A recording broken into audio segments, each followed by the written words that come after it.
आज नहीं चलेगा, नहीं चलेगा। हेलो, जैसा हम टोल गेट के करीब गाड़ी स्लो हो जाती है, बैरिकेड होता है, तो एक बड़ी धाम से आवाज आई। तो हम बोले क्या हुआ? फिर दूसरी आवाज आई, तो हमारे साथ जो गाड़ी में हमारे दोस्त गाड़ी चला रहे थे, यामीन खान, बोले भाई हमला हो रहा, हमला हो रहा। तो हमारी गाड़ी से उन्होंने बड़ी क्विक थिंकिंग से इस गाड़ी को पुश किया, ये सफारी को, और वहां से निकले। फिर और एक आवाज आई, जब निकल रहे थे एक और आवाज आई। तो मेरे ख्याल से 3 से 4 राउंड की फायरिंग हुई।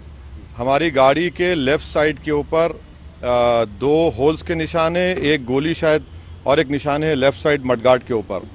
हम जब गाड़ी से आगे बढ़े तो हमारा, क्योंकि हमारी गाड़ी से गाड़ी को हमने पुश किया, मारा, राइट साइड का टायर पंक्चर हो गया। फिर वहाँ एक फ्लाईओवर है, वहाँ पर गाड़ी रोककर हम इस गाड़ी में बैठ गए और दिल्ली को आगे, क्योंकि हमको लगा कि रेकी कर रहे थे, फॉलो कर रहे थे हमको।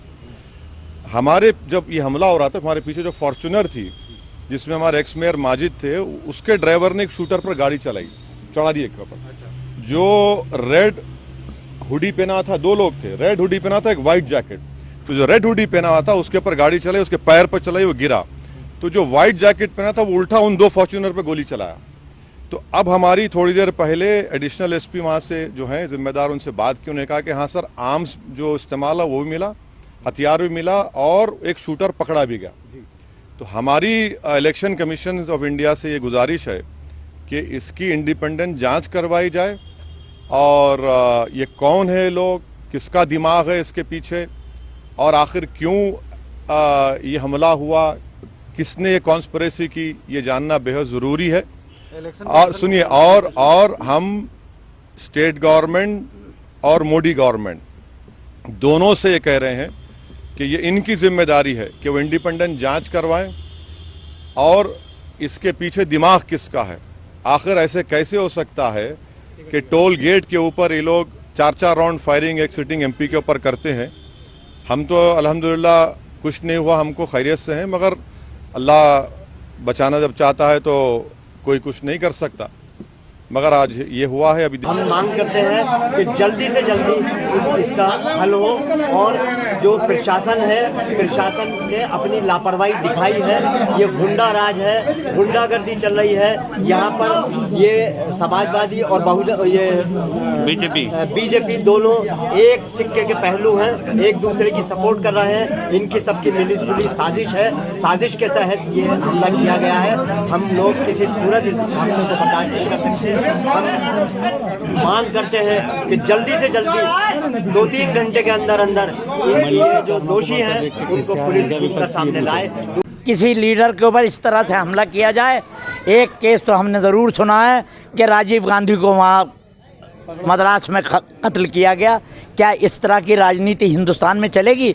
जो भी कोई ग्रुप, जो भी कोई पार्टी इस तरह की हरकत, गंदी हरकत, मज़मूम हरकत करती है पार्टी, उसकी घोर निंदा करनी चाहिए, और उसको, ऐसी पार्टी को सबक बता देना चाहिए कि इस तरह की हरकतें करना ये कहीं से कहीं तक मुनासिब नहीं है।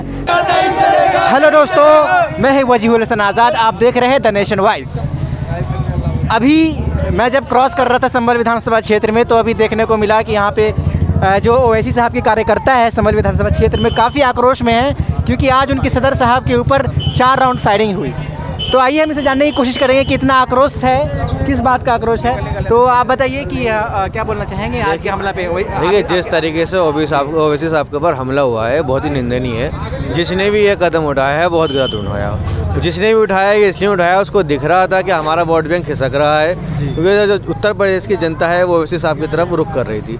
लेकिन मैं उन हमलावरों को, उन लोगों को बता दूं जिन्होंने ये काम कराया है कि जो असदुद्दीन ओवैसी साहब जो हैं वो एक शेर हैं, और शेर जो है इन जो बंदूकों से, गोलियों से वो नहीं डरने वाला है। तो उनका जो वोट बैंक खिसक रहा था, इंशाल्लाह वो कम नहीं होने का है, वो लगातार बढ़ रहा है और वो बढ़ता ही रहेगा जी। ये जो अत्याचार हो रहा है, ये जो जंगल राज है, ये जंगल राज यहाँ यूपी में अब नहीं चलने का, ये और कुछ दिन बचे हैं, ये इसके बाद में ये भी इंशाल्लाह ख़त्म हो जाएगा। लोग डर रहे हैं, लोग जब ये देख रहे हैं, ये बड़ी बड़ी पार्टियां ये देख रही हैं कि हमारे कैंडिडेट हार सकते हैं कहीं, तो उन्होंने खिसिया के ये कदम उठाए हैं। अब आप लोग अच्छा और बेहतर तरीके से जानते हो कि ये काम कौन करा सकता है, किसको इसका फ़ायदा है, ओवैसी साहब के ना होने का फ़ायदा किसे मिलेगा, ये आप लोग मुझसे ज़्यादा बेहतर जानते हो। मैं इसी के साथ आपसे गुजारिश करूँगा कि आप पतंग के निशान पे संभल का इनकलाब लाने के लिए, संभल को इनकलाब की इंतहाई ज़रूरत है। देखो भाइयों, अगर ऐसे लोगों को ठुकराते रहोगे तो कल को कोई आपकी हिम्मत अफजाई करने के लिए कोई हाजिर नहीं होगा, कोई आपके पास नहीं आएगा, कोई आपसे कि ये नहीं कहेगा कल को हमें और वोट दो, और इन्हीं को आप बनाते चले जाओगे। संभल जहाँ है वहाँ का वहीं रहेगा।